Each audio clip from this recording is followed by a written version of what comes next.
নমস্কার, ভিল কিচেনে সবাইকে স্বাগত জানাই। আজকে আরেকটা নতুন ধরনের শাক রেসিপি নিয়ে আপনাদের সামনে চলে এসেছি। এর আগে আমি অনেক রকমের শাক, ভর্তা, বাটা রেসিপি আপনাদের সঙ্গে শেয়ার করেছি। আপনারা সবাই খুব পছন্দ করেছেন। আশা করছি আজকের এই পালং শাকের নতুন রেসিপিটাও আপনাদের ভীষণ ভালো লাগবে। আপনারা প্রথম থেকে শেষ পর্যন্ত সঙ্গে থাকুন।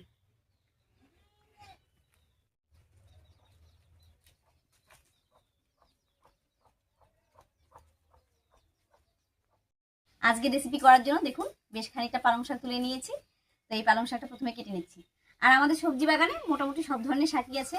লাল শাক, ডাঁটা শাক, তারপরে পাট শাক, লাপা শাক, ধনেপাতা, লাউ শাক আছে। তবে পালং শাকটা এখনো ছোট ছোট আছে, বড় হলে সেখান থেকে তুলে দেখাবো। যাই হোক, এটা বাজার থেকে কিনে এনেছি, এবারে কেটে ধুয়ে পরিষ্কার করে নিচ্ছি।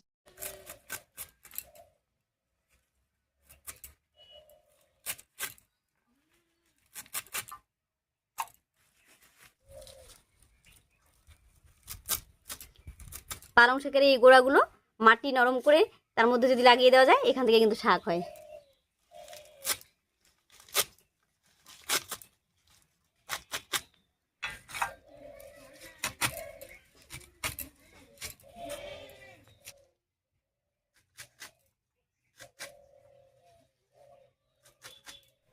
আজকে যে পালং শাকটা রান্না করবো খুবই সহজ করে, খুব বেশি একটা বাটাবাটিও নেই, আর রান্না করতে বেশি সময় লাগবে না, খুব তাড়াতাড়ি হয়ে যাবে।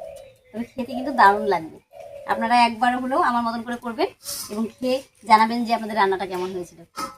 পালং শাকটা কেটে ধুয়ে একেবারে পরিষ্কার করে নিয়েছি, আর সঙ্গে কেটে নিয়েছি বেগুন, আলু, নিয়েছি গাজর আর কয়েকটা চেরা কাঁচা লঙ্কা। এবারে উনুন জ্বালিয়ে ঝটপট করে রান্নাটা করে নিচ্ছি।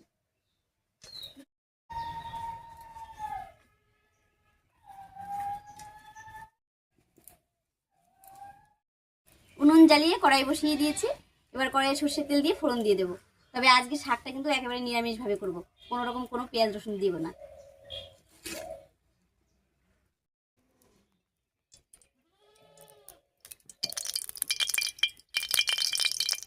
রান্নাটা আমি কম তেলে করবো বলে একবারে ফোড়ন দিয়ে দিচ্ছি। তবে আপনারা যদি একটু বেশি তেল খেতে পছন্দ করেন, তাহলে আলু, গাজর, বেগুন এগুলো আলাদা করে ভেজে নিয়ে তারপর ফোড়নটা দিতে পারেন। তেল গরম হয়ে গেছে, এবার তেলের মধ্যে দিয়ে দিচ্ছি হাফ চামচ গোটা জিরা, একটা তেজপাতা, আর দিয়ে দিচ্ছি কয়েকটা চেরা কাঁচা লঙ্কা। ফোড়নটা ভাজা হয়ে গেছে, এর উপরে দিয়ে দিচ্ছি আলু, গাজর আর বেগুন।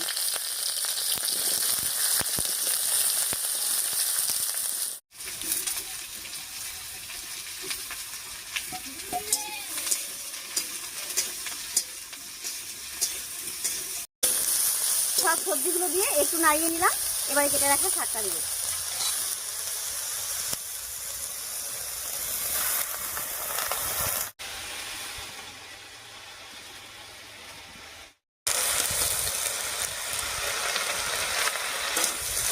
কতগুলো শাক দেখা যাচ্ছে, তবে রান্না হলে দেখবেন অনেকটাই চলে যাচ্ছে। এক কড়াই হয়ে গেছে এখন।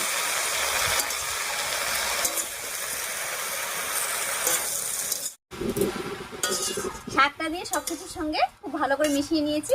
এবার স্বাদ মতো লবণ আর হলুদটা দেবো। দিয়ে দিচ্ছি স্বাদ মতো লবণ আর পরিমাণ মতো হলুদ।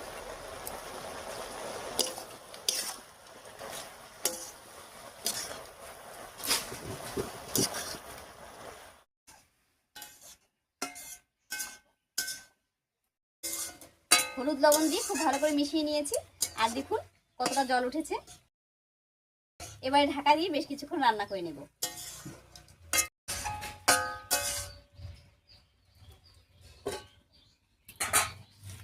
ঢাকা দিয়ে শাকটা রান্না হতে থাক, আর এই ফাঁকে আমি একটুখানি মশলা করে নিচ্ছি।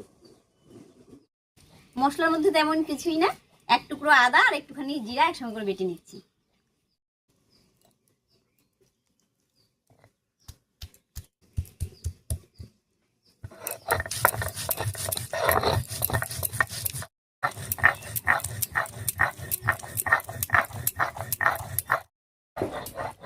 মশলাটা বাটা হয়ে গেছে, আর এদিকে শাকটাও বেশ কিছুক্ষণ ঢাকা দিয়ে রান্না করে নিয়েছি।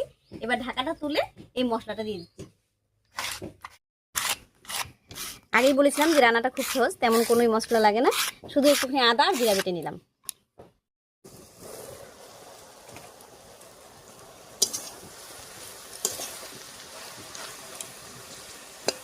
দেখুন ঢাকা দিয়ে রান্না করেছি, মোটামুটি সব সবজিগুলো সেদ্ধ হয়ে গেছে। এবারে মশলাটা দিয়ে একটু কষিয়ে নেব সব কিছুর সঙ্গে।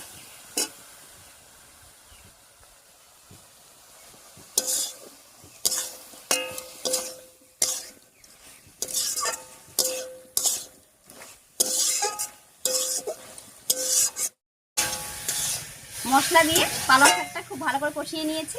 এবারে ঝোলের জন্য একটুখানি জল দেবো। আর পালং শাক কিন্তু একটু ঝোল ঝোল বা একটু মাখা মাখা হলেই বেশি ভালো লাগে খেতে, তাই একটুখানি ঝোল দিয়ে দিচ্ছি।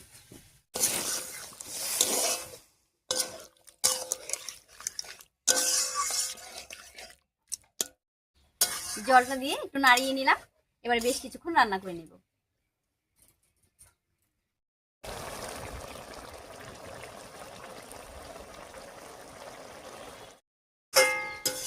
রান্নায় বলক উঠে গেছে। এবার এর মধ্যে দেবো ধনেপাতা কুচি আর দেবো 1 চামচ চিনি।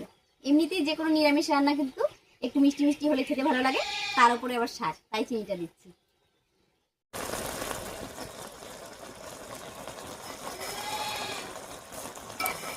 যে কোনো রান্না আমি ঝালঝালি পছন্দ করি, তবে আজকে নিরামিষ রান্না বলে চিনিটা দিলাম।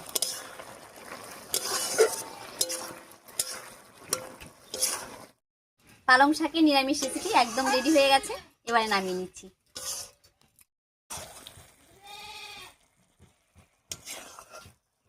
গরম গরম পালং শাক আর সঙ্গে গরম গরম ভাত, এটা খেতে কিন্তু দারুণ লাগে। আর যে কোনো শাকই আমার খুব পছন্দ, তবে বিশেষ করে পালং শাকটা আরও বেশি।